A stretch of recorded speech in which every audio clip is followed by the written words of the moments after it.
Today I'd like to give you 4 tips when it comes to board breaking. Arm techniques or kicking techniques, it doesn't really matter, the principles stay the same. I'm Master Adrian with W1 Taekwondo and we're ready to show you how to break a board the proper way. My first tip when it comes to board breaking is to start with the holder. So check out if the holder is holding the board the right way. You want your holder to have the arm straight and not bending, and you want the orientation of the board to be correct. So for example, right here, if the board is horizontal, I could do a punch or I could do a push kick. If I need to turn my foot sideways for a side kick or even a back kick, you would want the board the opposite way, which is on the vertical. Those are just a few examples. So therefore, make sure the holder it's holding it at the right height and the arms are straight. You can always adjust the height yourself as long as you do it inside the regulation. The second tip I have for someone who's about to break a board is take your time and do not hurry. A lot of people, because they're excited or because they're too nervous when it comes to board breaking, they land in front of the holder, they don't even let the holder get ready and they just want to go.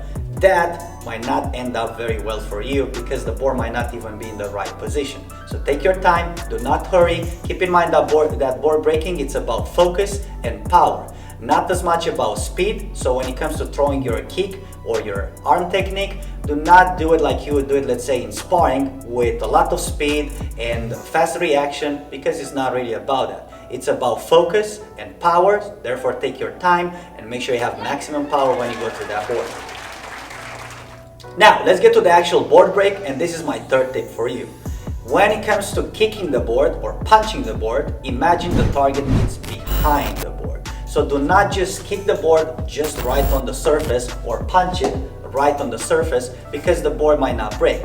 Make sure you go through the board. Therefore, an easy visual exercise that you can do is imagine the target is actually behind it and you want to go to the board. So for example, if I would go with a punch right here, and the reason I'm using a demo board is because my holder right here doesn't have a lot of experience when it comes to holding boards, so I do not want to go too hard on him.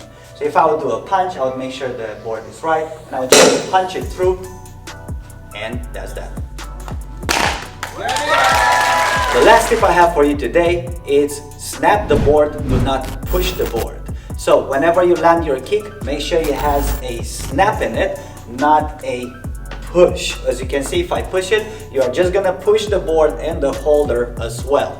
So make sure you are folding, let's say no matter what kick you're doing, I'm gonna just do a simple push kick. You're bringing the knee up, and from there, instead of pushing the board, you are gonna have to snap the board. Whenever you snap the board right in the middle, the board will break.